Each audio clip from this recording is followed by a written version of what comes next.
Before we get going here, but I just thought I would say really quickly, I think everyone does know Todd Yarbrough, who's our environmental economist, who's really taking the lead with us in developing a green revolving fund. So we're kind of continuing the conversation on green revolving funds. But I do thank everyone for coming out. This is a new thing that we're trying this year, this Friday Economicology Forum. So we're hoping probably more Fridays than not at 12:30.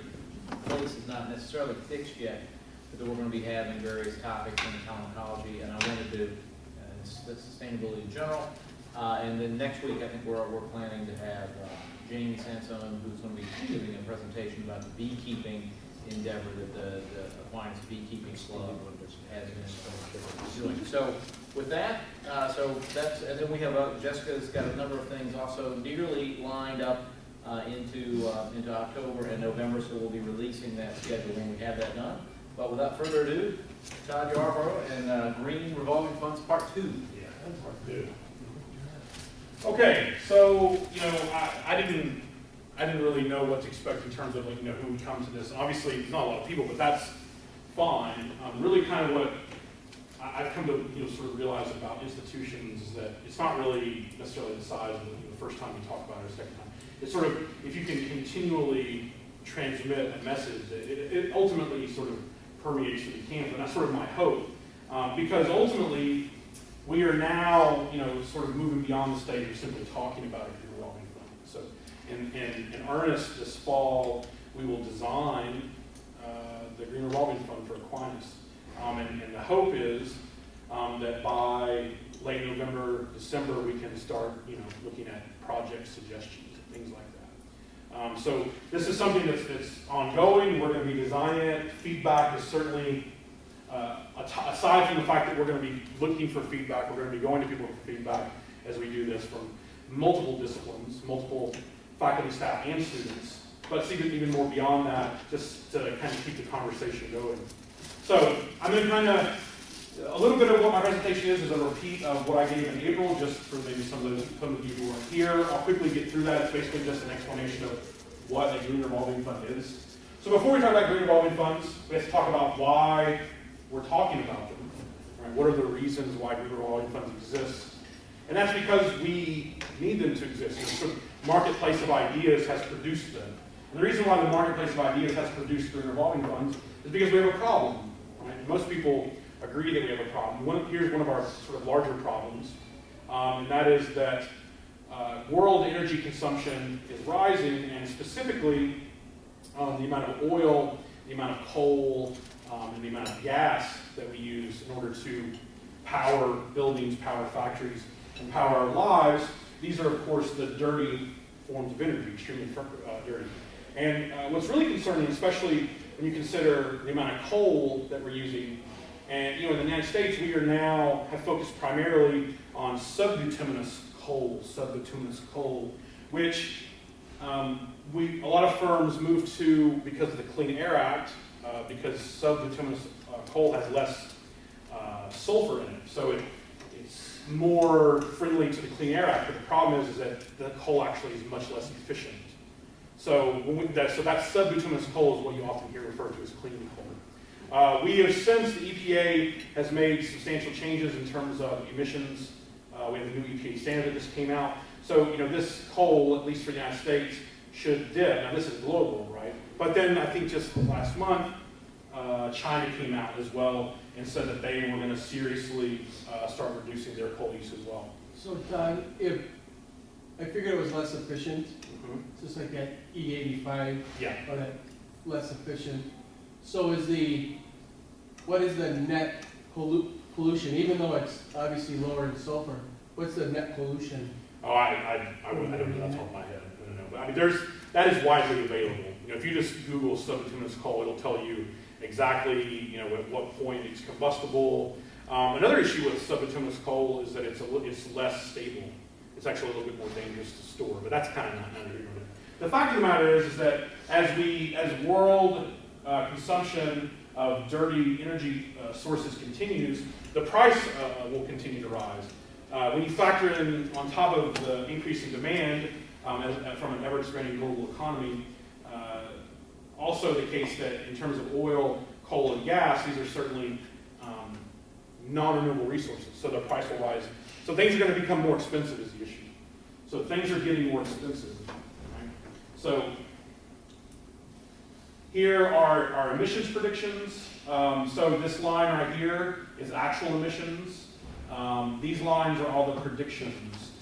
So this green one was how much we were going to emit on some of the initial prediction. We've blown past most predictions. So we actually are emitting more carbon into the atmosphere now than the doomsday sayers were saying we were going to emit. Now, the ultimate impact of this, of course, is global climate change, specifically global warming and ocean acidification. Those are kind of the really big deals. And while at Aquinas we may feel we're a negligible amount of this, the reality is, of course, we are an institution that prides ourselves on being forward-thinking, not simply doing what's necessary, but really kind of going beyond that. And so, in order to help society answer some of these issues, we at Aquinas take on this role of change agent, of sustainability change agent. And the Green Revolving Fund offers us a way to further, to take that to the next step. So, the problem with energy enhancing projects on campus is money, right? College campuses historically have always been strapped for cash, and especially small colleges like Aquinas. We're very tuition dependent, and so it's difficult at times to make the pledge to make energy reducing products on campus because of the need for money. Budget cuts are an issue, rising energy costs are an issue, and typically projects to reduce energy use are very capital intensive, which is very expensive. But we have this call, I think very well stated by the Economicology discipline of the 6 E's, but we should be reducing our carbon footprint because it's our institutional duty, and that we should focus on also the economic aspect of all this. That if rising energy prices are going to happen, which they are, then we should position ourselves to be able to react, right? Or at the very least, we should be adapting to this idea. So this is where Green Revolving Fund comes into play. All right, so Green Revolving Fund is effectively a mechanism, I'm going to sort of use my own terms, there's a definition up there, is a mechanism for which we create a self-reinforcing pool of money, right? The idea is you start with some seed money, upfront money, wherever, we'll talk about where that comes from, where ours will be coming from a little later. You start with seed money, you make some energy-enhancing projects, right? We're going to call them investments, because ultimately, if you make energy-enhancing, energy-reducing projects, you're going to lower costs, you're going to incur savings as a result of that. We count these savings as a return on the investment. So we view these savings as the returns go back to the fund. Right? So it's self-reinforcing. Money comes out of the fund and then it goes back into the fund. It never gets sent anywhere else. And we'll talk about why that's important very early on. All right? Green revolving funds are at the peak of the next wave of sustainability. Currently, there are 79 funds on college and university campuses in North America. This will tick up to 80, we know that at least, from our own perspective, but it's going up.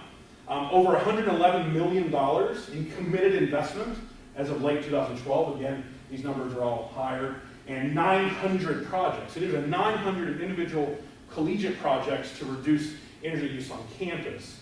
So, I read a really interesting article yesterday that talked about how China is setting up a cap and trade program. And the headline said, China has set up cap and trade program, we have no more excuses. And basically the argument was, if, a lot of the argument against changing for climate change is that, well, we can't control China. Well, China's preparing for climate change. So we've lost that excuse, I believe. And so colleges and universities, though, are above this. They're sort of ahead of this. We already have 900 projects initiated specifically to reduce energy use across the country.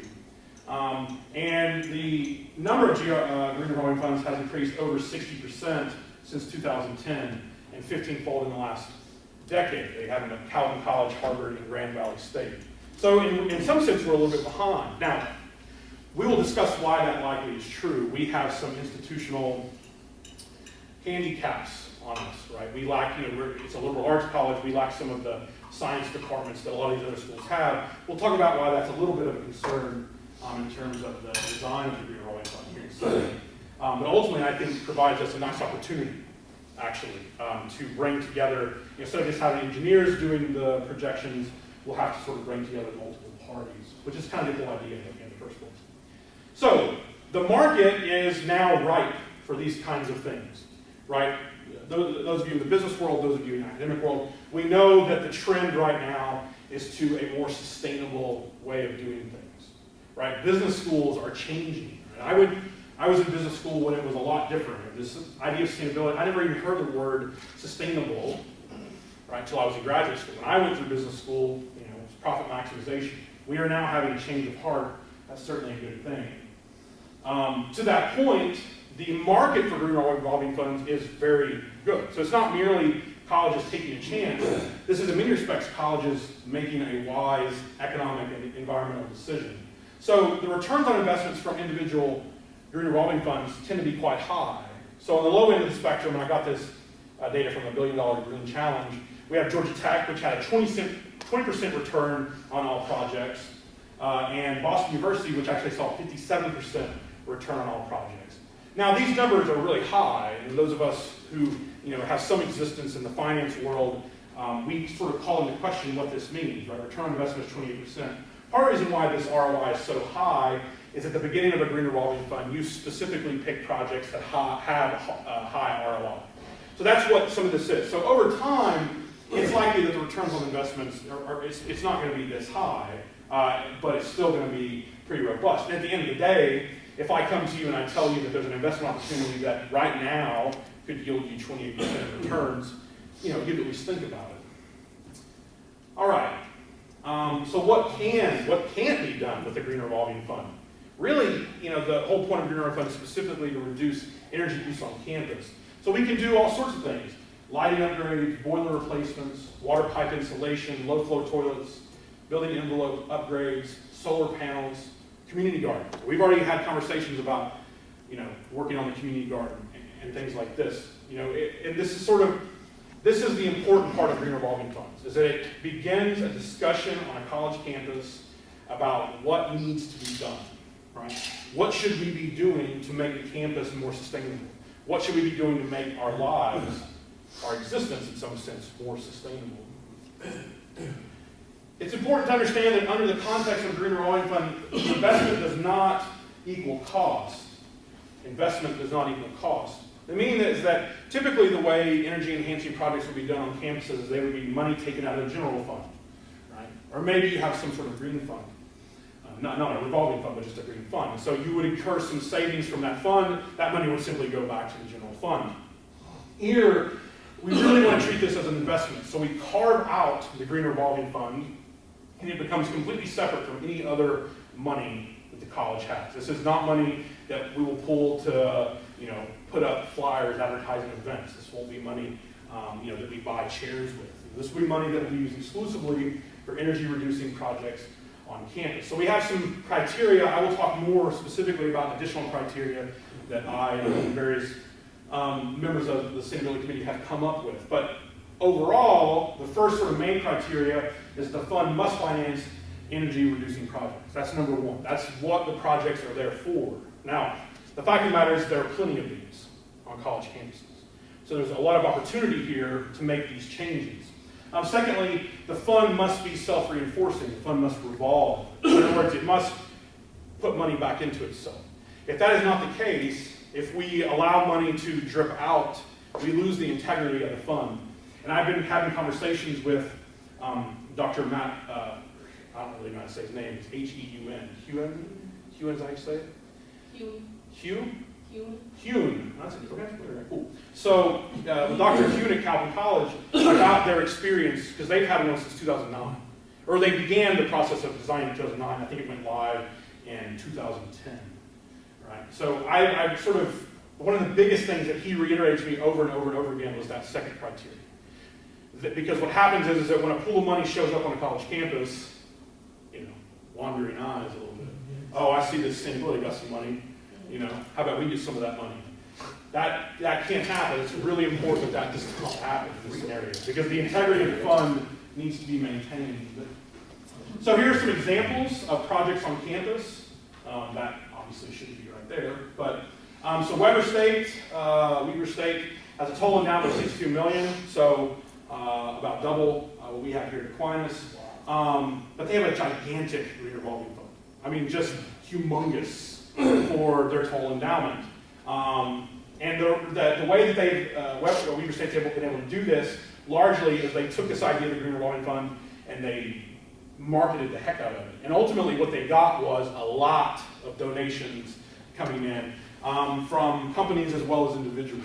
So simply the idea of the green revolving fund improved Weber State's standing in terms of sustainability. Now they have this money coming in. So anyway, they specifically do a piping installation project, had a cost of $114,000 with annual savings of $62,000.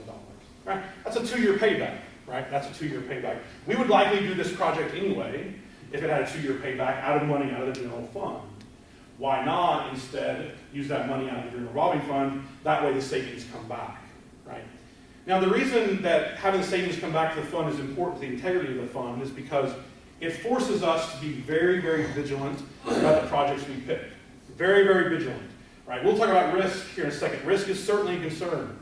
We certainly are worried about risk here. Another example of a green revolving fund is at Calvin College. So in August 2013, they installed 139 low-flow shower heads. I'm sure the students here love to hear that. It's the dormitory suites. So I always think about the Seinfeld episode, right, where they put in the low-flow shower heads and then nobody can get the shampoo out of their hair. But assuming that you can still get a nice shower with a low-flow shower head. So they installed 139 dorm suites. These are the relative savings that they experienced from the shower head in terms of water, in terms of natural gas to heat the water. And so the total savings from the project were $2,600, and the payback here was 3 months. They had made back their initial investment in 3 months. So after you pay back your investment, then the savings does go on to the general fund budget then? Or do you keep paying that much back So what happens every year is- in perpetuity? So it depends on how the finances are done at your school. So likely what's going to happen is that we're going to save money on, say, electricity. Let's just, for example, say we're going to save money on our utility bill.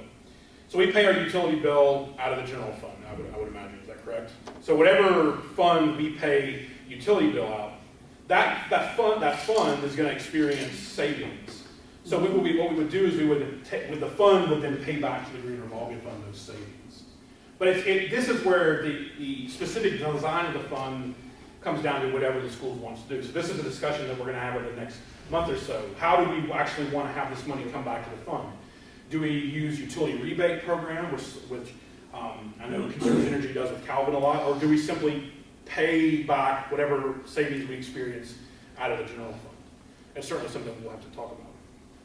So I'm sure this gets into sometimes difficult, maybe not contentious and negative, but challenging negotiations between your fund or the funds that are out there and the general funds, trying to justify the savings and make it as objective as possible. And that is something I'd like to hear about, what that looks like in the more successful funds. Yeah, and I'll talk about the Calvin example here in a moment. I have a sort of advice that he gave me from Calvin, and theirs has been very successful along those and he had specific advice for me. So we'll obviously be getting to that, or we'll be getting to that. All right, so here, if you go to Calvin's Energy Recovery Fund, you can actually see their projects. They do a quarterly report. And so this is a showerhead project. So these are the savings they experienced over this time period. And you can see, of course, the highest savings were in the early parts of the semester, but even there was considerable savings in December. And so again, this had a 3-month payback. So by November, they were already making money on this. This is what we mean by these are just smart decisions. This isn't simply making ourselves look greener, which is always a concern with sustainability movements, is it's greenwashing. This has substantial impact, not only on energy use, but also on the amount of money available to Calvin College. They have more money now to do more projects. This ultimately also frees up money on the general fund side. right? Because this is less money that they have to spend as a general fund on energy enhancing projects, right? So this is in many respects the best of both worlds, right? So what are the potential obstacles, right? Is money pit, right? You don't want to choose projects that don't work out. This is why we have to structure the fund in a very well-meaning way, and that it is successful. Complexity. Sometimes projects become very complex in terms of revenue streams, right? When are the benefits coming in? When are the costs going out? These things are all really important. This is these are probably two big things were what Matt Calvin told me were the biggest issues for him. That the accounting practices get ironed out pretty easily. You just talk to the CFO, that's relatively easy. We'll talk about that as well. It's really this loss of focus, loss of goals. We must remain vigilant on campus to ensure that the Green Revolving Fund is something that doesn't just kind of become another thing we try, right? But this is something that we will institute at Aquinas now, and it will exist as long as Aquinas exists. That's the hope, of course. Politics, and this maybe gets to what Ron was talking a little bit about. This is certainly a risk, right? I don't mean politics in terms of political issues. I mean internal campus politics, right? The concern over who's getting money, who's not getting money. That's certainly a point of concern. That's certainly something that we have to remain vigilant on. But those of us, who work on various committees, this is something you face anytime you ever make some, when you want money for a particular project, this is something that we already have to do. We have to justify why we have the money, if there's processes put in place. And the only concern would be that people don't believe those processes are doing a good enough job, right? The Green Revolving Fund, we will ensure does those things. And then lastly, support, right? Campus support from faculty, students, and staff is crucial. There is no Green Revolving Fund without campus-wide support. All right, so we now have institutional approval, right? So some of the money from the WECI grant was specifically, and actually in the grant we stated we were going to start a Green Revolving Fund, right? So now we're doing that. We've gotten the green light, no pun intended, to start the Green Revolving Fund. So thus we can now move forward with the formation of necessary groups. So the first one, this is a tentative title. It reminded me of the West Michigan Single Business Forum joke last night. So the Committee on Green Revolving Funds Projects, COGRIF. COGRIF, does that work? I don't know. Basically, this is a committee that will oversee the implementation and the review of projects on campus. Right? So we have to have some sort of governing body that will make these decisions, and we will be setting that up. And then my hope ultimately is, probably won't happen at the very beginning, is that ultimately there is a student Green Revolving Fund group that does sort of their own internal project suggestions, right? That this is a conversation going on not merely, amongst faculty, but amongst students and staff. All right, so the Aquinas Green Revolving Fund. The Community Sustainability Subcommittee, of which I am a co-chair of, will form the initial Committee on Green Revolving Fund projects. So we're going to take the Community Subcommittee, at least this is sort of our tentative plan, and this will basically form the initial Green Revolving Fund Committee, if you will. We had this, faculty assembly conversation we had about committees versus focus groups. This makes me laugh.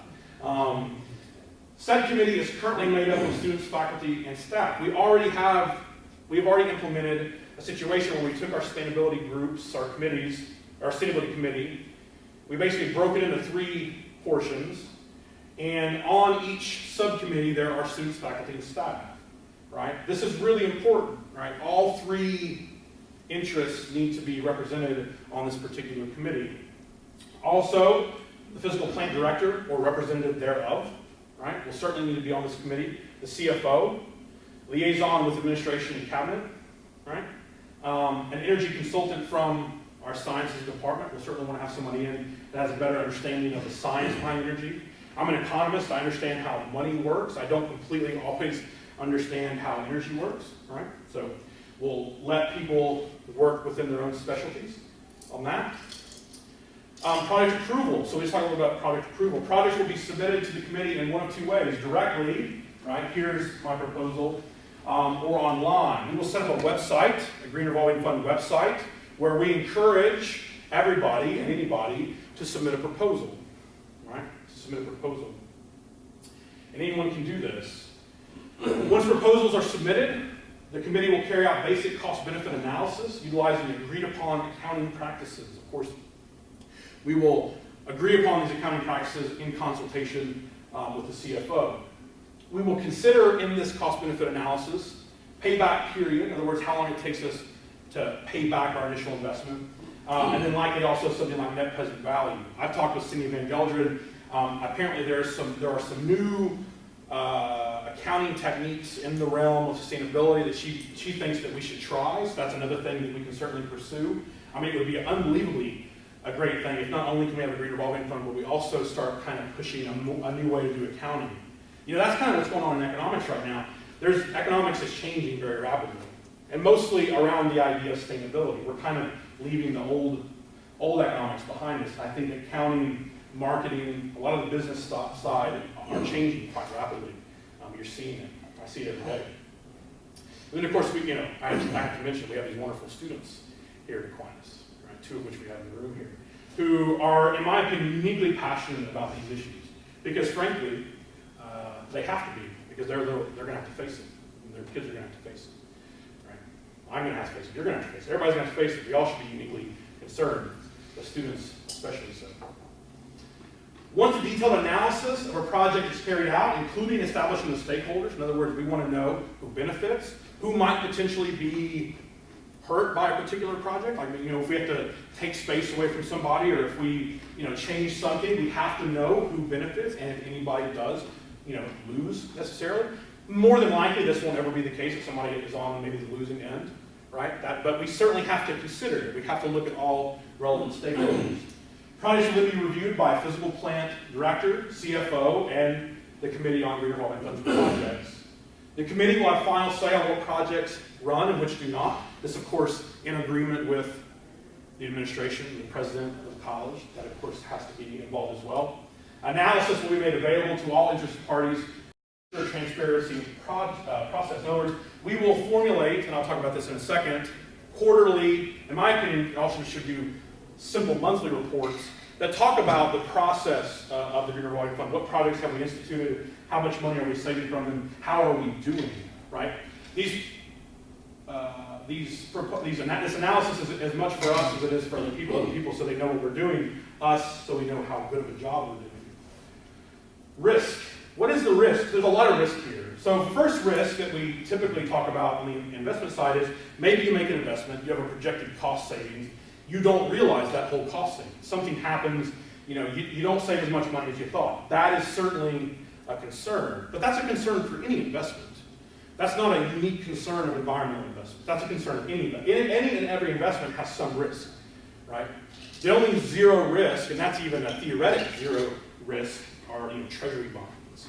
But even those have some risk, right? This will be uniquely difficult issue to avoid, but that's true for any investment, right? It's something we have to be worried about, all right? This is something that I've talked with Len, the CFO, about a couple times. How do we handle the issue of risk in this? And frankly, you just handle it like any other investment. You carry out things like sensitivity analysis, right? How sensitive is this project to various types of risk, interest rate risk, right? We exist in a world right now with extremely low interest rates, but that may not be the same a year from now. If interest rates rise, this alters the gains we make or the returns we will earn on these projects. Project tracking, right? Full quarterly reports and simple monthly reports will be produced. Eventually, these will be done by students. That's what they do at Calvin. At Calvin, the students completely produce the quarterly reports, right? I think that's a great idea, right? So this is one thing I think we should just probably directly copy. The reason I like it so much is that as an economics professor, this gets my students doing economics. This is what that would be performing economics. And if a student of mine or a student of ours goes to a job and they can tell them, oh, hey, I just spent the last year producing reports for a green revolving fund where I'm carrying out cost-benefit analysis, sensitivity analysis, risk analysis, that probably couldn't hurt the chances of them getting a job. At the very least, right? I can't say it will necessarily help, but it probably wouldn't hurt. And most likely it would certainly help.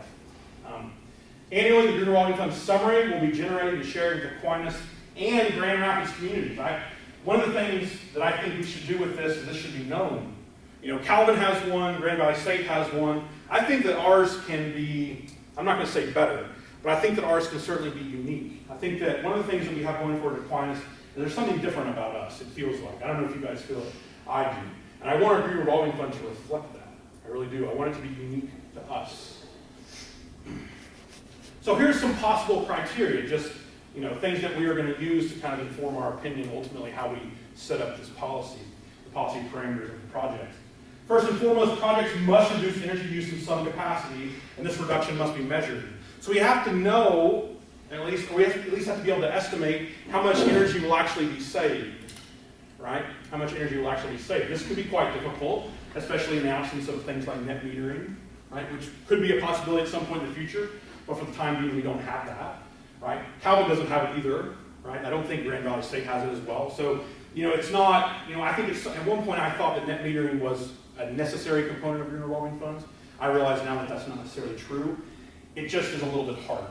The analysis takes a little bit longer, but that's maybe better, right? Maybe more sustainable. Who knows? For this, we'll only choose those projects with strictly greater than 0 net present value, and typically pi greater than 0. It's not just 1, but hopefully more than that. We cannot choose projects that are a wash. There will be no wash projects, meaning that you have to make money on this. It has to create savings. In other words, if we create a project that simply we get back what we put in, that's not exactly what we're going for. It's going to happen probably. We're going to probably have a project that maybe we just make our money back, but the problem is that that's not sticking money back into the fund. So, it's something to sort of keep in mind. Green revolving funds return only, a green revolving fund returns, so returns to the green revolving fund will only be returned to the fund itself. In other words, kind of put in a ridiculously convoluted sentence that I came up with, the green revolving fund only uses its own money, and only the green revolving fund can use that money.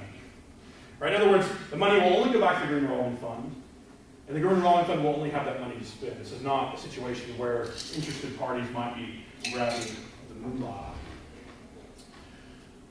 A clear cost-benefit analysis must be available. We must be able to estimate project benefits as well as costs. Right? Net metering will make this easier, not necessarily that it's impossible now, but that it will certainly make it easier. Discount rate choosing, the actual rate at which we decide to discount our future returns is anyone who's done cost-benefit analysis, and I spent a year and a half in graduate school doing almost exclusively that, the choosing of the discount rate is incredibly important. And in fact, the choosing of the discount rate is at times something that people grow concerned about. You can pick a particular discount rate if you want the project to run, or you can pick a particular discount rate if you don't want the project to run. So we're going to have to be considering projects probably in multiple discount rate regimes, meaning considering multiple discount rates. Payback time will be a large consideration, right? We will care very much about how quickly we get this money back. But longer projects are not auto-jettisoned. So longer-term projects that may be 5, 6, 7-year paybacks are certainly something that we will not strictly get rid of. We will consider those. Timing of projects. During approval, effort will be made to consider these projects, those projects that should or should not be worked on simultaneously. So one particular issue is that we may approve several projects at a time, but those projects may in some respect complicate each other. So that's certainly something that we should be concerned about, and the timing of projects I think will be really important. The timing of projects relative to semesters as well, right? So most of the work ultimately that will be carried out by physical plant people, perhaps there's a possibility for maybe outside contractors, whatever, right? We need to ensure, again, consider all stakeholders. We don't want to congest the college maybe the first of the semester, so maybe we do some of these things during the summer. Timing of projects is also really important. This will, of course, depend on opinions of all relevant people interested, right? People who care about this will be the opinions we seek. So that's a lot of people. We'll ask a lot of people what they think about this. The type of project approved will likely evolve over time. So we will likely approve relatively cheap, relatively quick payback time projects early on. Over time, that will evolve into an acceptance of longer-term projects, right? The low-hanging fruit gets picked first. We should focus on the low-hanging fruit. As we build institutional faith in the fund, this will be relaxed. right? We will consider longer-term projects later on. This is just another way to manage risk. That's all we're doing here. We're just simply managing risk. That's all we're doing. Though relatively short payback times will always be important. Will always be important. So it will always be a determining factor. So now I just have some general advice that I've received from the Calvin experience, and this is not meant, again, to design our Green Revolving Fund, but simply as it is, as guidance, right? There are certainly some things about the Calvin Fund. I also looked at the Catawba Fund, this is the School of North Carolina, the GBSU, which is just kind of getting yourself off the ground. And I frankly want ours to be different from all of those distinct. There's some specific things I would like to be different. I think some real opportunities. Again, not to be better, but just to be different. We need trust. I mean, this is something that he said over and over. He kept using the term trust, trust, trust, trust. We must build trust amongst the entire campus. This cannot be seen as something that people can't even sort of consider that this is a waste of money. This needs to be something that people believe in, and that's difficult, as all of us who exist in academia know. We are very siloed at times, and at times when we may feel threatened by things we shouldn't even be threatened by, right? I mean, let's be honest. And so this is certainly something that we should be worried about. And we solve that by being transparent. I mean, I'm not saying it's easy to be transparent, but it's an easy idea, right? It's an easy idea to be transparent. It's certainly something that we will focus heavily on. Get students involved. I mean, this is ultimately, I think, largely about the students. I think this is about something that they can be proud of, something that year in, year out, as new students come in, they are enlightened to this idea of a Green Revolving Fund. They will be, in some sense, the machine that keeps it going. Be wary of outside contractors. So one of the things he told us was that you'll bring somebody to campus and they'll, basically say, what you'll do is bring them to campus and you'll say, we want to do this to our building. We want to insulate the pipes. How much do you think this will cost? And then they'll give you a proposal, but that proposal will be completely contingent on you buying their contract, right? You contracting exclusively with them. They've had issues with that at Calvin, so it's something that we should probably be concerned about. In turn, what Calvin does mostly is they pretty much do all their own stuff in-house. Matt said they are very hesitant to bring in outside contractors because of these issues in the past. Although a lot of the money that Calvin generates for their fund comes from outside, comes from projects that are sponsored by outside companies. So be wary of money grabs from other areas. Right? I've talked about this a lot. Project analysis must be completely thorough. Right? We need to be, in some sense, perfectionists. Right? Take the time necessary. He said that when they first started their fund to where they started their first project was a year and a half. I don't think it's going to take us that long because we've been talking about this already quite a bit. I think we've already been talking about this for a year. I know I've been thinking about it for almost a year. But you need to take time. This is not something that we should be rushing into. That's unsustainable. Avoid lulls, right? Have project ideas continually coming in, having projects continually go. You don't want it kind of to grow stagnant, and then people start to wonder, well, what was the point of the fund in the first place? Right? So avoid lulls. Avoid bias, right? So this is an exceedingly economic sentence. I wrote it, and I was going to change it, and I said, no, I get a little snapshot of my world. Maintain indifference during formation of priors. So priors here just means how I feel about something before I see it. Right? So if I hear about a project, it's important that we don't bias ourselves, either for or against any particular project. So one way that we can ensure that this doesn't happen is screen projects blind to who proposed them. Right?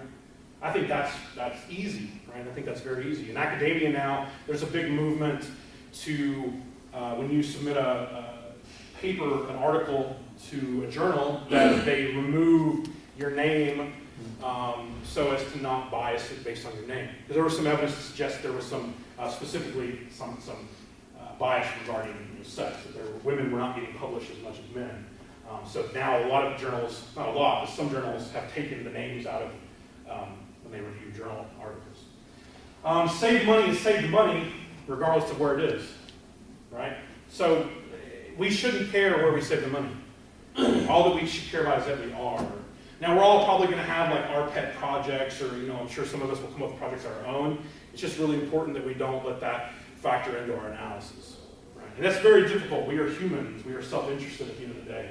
But, we could probably overcome that. Promote the fund. The fund should certainly be promoted. Take this to the community. Be proud of the fund. And we're doing good work. We're trying. We're not sitting on the sidelines and choosing to do nothing. We are a part of this. Use it as a recruiting tool. I mean, this is something that we should talk about when we bring students to campus. Hey, you want to come to campus and have some hand in accommodation of global climate change? We'll come to Aquinas, and you can do that directly. You can directly help us reduce energy use. Use fund success to seek outside donations, right? We always could use money here. Certainly could use money for the Green Revolving Fund. We can use money in general, right? The Green Revolving Fund is something that we can certainly be a feather in our cap. Right? We're always looking for those. Website will be put up in the very near future. So these are things that are coming down the pipe right now. Website will be put up very soon. I've talked with Katie a couple times about it. We just kind of have to decide on some things, or sort of how we want to do the website. If we want to do it under the sort of typical Aquinas template, or does it want to be different? To that point, we're going to be commissioning a logo to be made. Really, we're going to get real formal with this. It's exciting.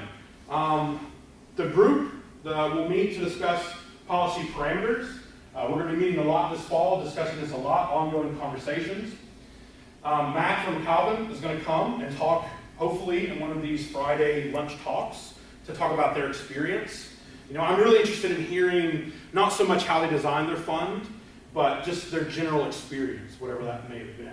And to be honest, from what I've heard from him, it's been really nothing but positive. That Calvin has seen this as something that, just to them has made so much sense that it continually grows. So Calvin started out with $50,000. That was how much money they began. We'll have a little bit more than that. I was actually kind of surprised to hear that. But now Calvin's fund, they first started out with $50,000. Their first project was actually free, right? They did computer programs to shut down computers at night. That was a free project that netted them returns and energy savings. But now they have a $100,000 project going on right now. So they went from free, the low-hanging fruit, to a $100,000 project, right? Imagine a $100,000 energy saving project going on Aquinas. I think we'd all feel really good about that. And then initial project proposals will likely be sought around November, December of this semester. So this is something that we're going to now take to the campus and say, what should we do, right? What should we do? And that's it. That's it. So that's where we are. That's where we're going. I'm excited.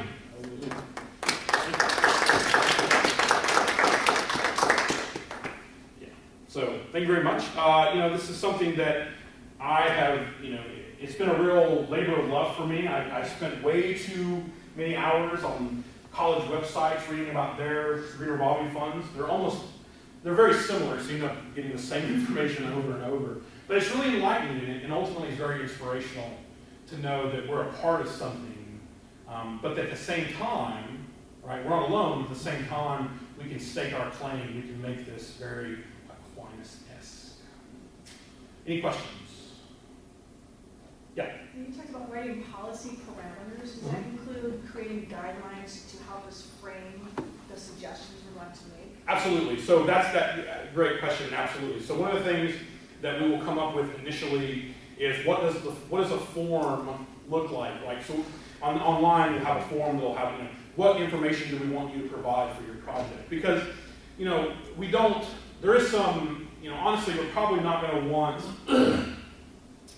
I think that you should install new light bulbs, or I think you should install new energy efficient light bulbs.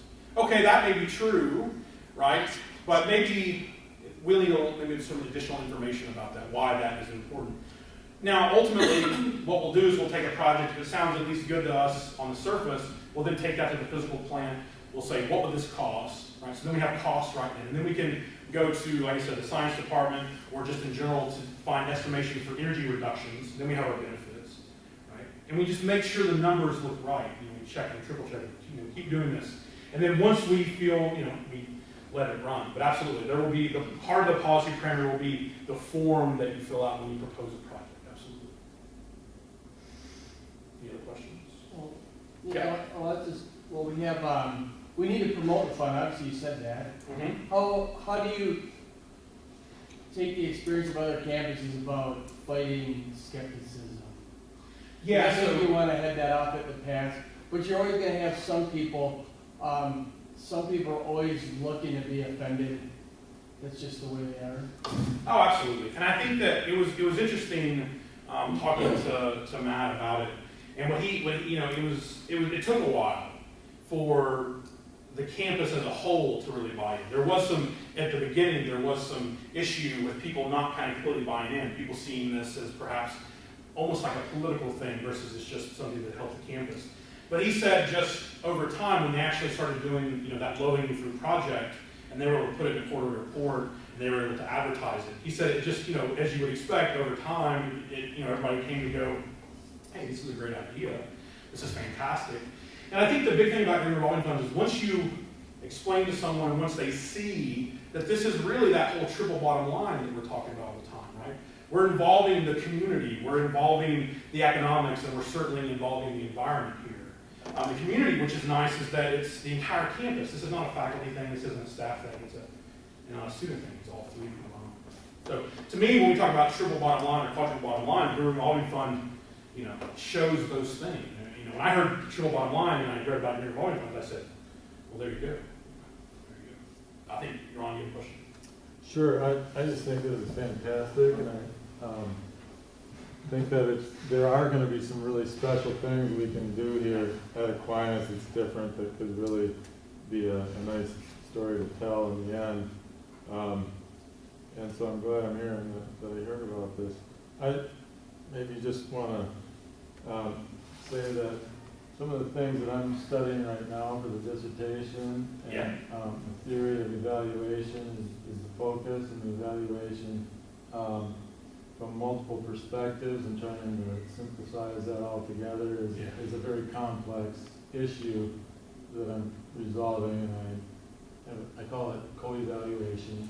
It includes multiple perspective views and how you balance, like for example, a lot of us, I also chair the cost effectiveness benefits and economics topic and interest group at the American Evaluation Association, and so we're all working together trying to figure out how to do cost benefit analysis for like nonprofits that have volunteers that would be one perspective, the beneficiaries, and all the impactees is what we call them, impactees, would have a different cost benefit equation, and then how do you synthesize that together to call it savings? What's the net benefit? And so I'm really looking forward to being of help on this. It's going to be great because you can't always just use, for example, market cost. No, you can't, absolutely. And so there has to be a whole theory that makes that viable and credible.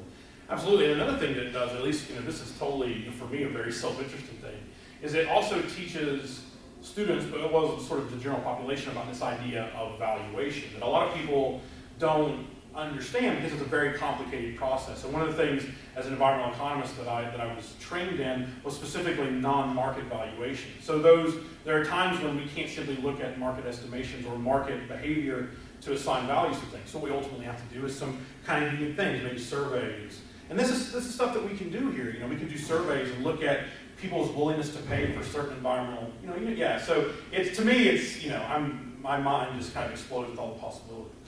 To me, from an economic perspective, it's great. It really is. Well, I want to ask a question I probably should know the answer to already. The question, is really in terms of, at what point do you stop, in a sense, in the accounting part of this, kind of realizing the savings? So say we spent $100, we were budgeting to spend $100 a year on our light bill. Yeah. And so then we find, hey, that we have an innovation. If we plug this in, we can cut our light bill down to $50 a year. So, and then so we make the investment. We take the $50 savings and grab that and put it back, kind of into the Green Revolving Fund to, because it cost us, what was it, like $200 to make that improvement. So we we harvest that, in an accounting way, we harvest that money we save, and put that back in the green revolving fund, to replenish the fund, and then move forward. But then, you know, say then years 4 to 5,000 out there, we're still making money, we're still paying less. You know, so there's still that, you know, $50 savings on an annual basis. Do we keep, I mean, what is there, do we retire that, sort of, you know, in a sense, do we, you know, so once we've recovered our investment, do we then stop, you know, kind of taking from that line to replenish the green revolving fund, or does that continue on in perpetuity? In perpetuity, yeah, right? So this is you track your investments over time. Now, there may be a certain point when, you know, the cost savings from a particular project ultimately kind of drift away a little bit, just because of the natural, you know, the campus grows or whatever. So we're no longer saving as much money, say, from lights as we were before. So maybe there's a general sort of graduation of investment return. But yeah, as long as we're experiencing cost savings from a particular project, that is money that will be taken back out of the. Okay, Yeah, so is there, have you seen green revolving funds where they have said that there's like, they do like a 5-year, you know, kind of limit, you know, in a sense like that, so that they, you know, so they get the money back, you know, they recover the gain for, you know, kind of some limited period of time, but then, you know, at some juncture, there's kind of a Because cutoff. at some point, it'd be nice to cap it and say that you can make 120%, 150%, but then the general fund could be reduced. And you'd have lower costs on campus. Yeah. Because this way, if you're always paying the money back, this is what, so an accountant asked me this week. If you always, everything you save, you always put back in, you never actually impact your bottom line, your first bottom line at all. It's revenue neutral. And it's, so your budget always stays the same, but it would be nice at some point in time if the savings from the green revolving fund also impacted the first 4 bottom lines. Yeah, that's something that most people say you should don't try to do. Don't try to create savings in anything other than for the green revolving fund itself. So we're not trying The to goal reduce. is to make the green revolving fund. Yeah, we're not trying to reduce the general fund. It's just that's the nature of the general fund will do that. So the attempt is not really to reduce the general fund. Really, the issue is to reduce energy use. That will naturally, over time, probably reduce the general fund. That reduction in general fund Well, goes right back to the green it will revolving never fund. reduce your general fund if you pay all the savings back. Well, so that's the thing is that's why you carve out the green revolving fund. So if you carve out the green revolving fund, then you do reduce the general fund. You absolutely do because No, because the general fund has to pay you back every month. that's what I'm saying. So the general fund gets reduced. No, they're spending that money. Everything you save, you said they pay back. So that's what this accountant asked me. So you carve this money out, and you saved $100,000 on your heating bill, and so they reduced their general fund by $100,000, but they still had to take the $100,000 they saved and gave it to the green revolving fund, so they still spent it. No, but the money was spent originally though out of the green revolving fund. So the money isn't spent out of the general fund, and then they end up But when the general fund pays that money back, that was money. So that is a reduction in the general fund. So the general fund is lower when they experience cost savings. It's not lower. It's not lower. They saved $100,000 in electric bill, but they took the entire savings and had to give it back to the green revolving fund. So that's still an expense to your general fund. But the general fund, that money is going back into further projects that will then future reduce energy use. So it's not like that money is just it just goes down to a pot, an accumulated pot. So it won't. Yeah, hopefully it'll be spent, but it never reduces the general fund. The general fund stays the same. I I don't think completely agree with that sense, but yeah. Part of it the is that you accounting sounds avoid, like he's right, but No, I don't yeah, really yeah. know. having to And yeah, could you tell us about some of the more mature funds, and if they ever get to a point in the life cycle of a fund as a whole, where the return on projects starts to level and maybe Yeah, they so- diminish, and then at that point, when they've done all the low-hanging fruit and other projects are starting to be less return, is there some sort of way of then at that point maybe not continuing to grab as much money? Yeah, I think that's what, so Harvard, their revolving fund, which is gigantic, I mean, they have a huge one, as you would imagine. And that's what so what they've noticed in their data is that the projects they're doing now don't have as high of returns as the projects they did early on, which over time makes complete sense. So ultimately, yeah, what ends up happening is that over time, you start getting closer and closer to projects that now just simply pay back their own. And I think that these are projects that are projects that maybe ultimately get done at some point in the future, but are projects that we're not necessarily as concerned about up front. So I think over time, it is likely the case that there will be some natural sort of almost depreciation of investment returns. But I think the particular way that we handle that on the accounting side will determine what that looks like for us. This is a conversation that I want to have with you as well as with other business people, especially the accountants, and also Lynn and But you did say before, I mean, the current kind of theory of green revolving funds is that you don't really go for projects, they're gonna have returns. Yeah. Maybe a day, you're saying like in 10 years where you invested in something that was gonna be a wash. Yeah. Because the carbon, neutralization by the energy gain was big enough that you would still want to do it. Yeah. Even if you. Yeah, at that point, the non-market costs will become a more important Yeah, component of an actual decision on whether a project actually gets done.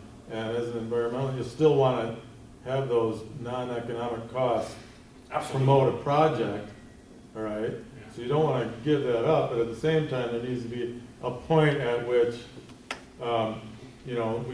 we can say maybe, all right, at this point now, we can actually stop having you send benefits from 10 years ago or whatever. Absolutely. I think that I know for a fact that they do that. It's just, there's no sort of set rule when it happens, is all really I'm saying.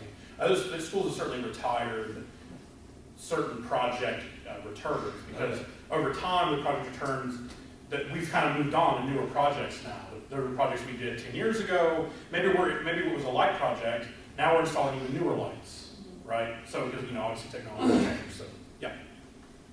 Can you tell us how much we're starting with? Is that a?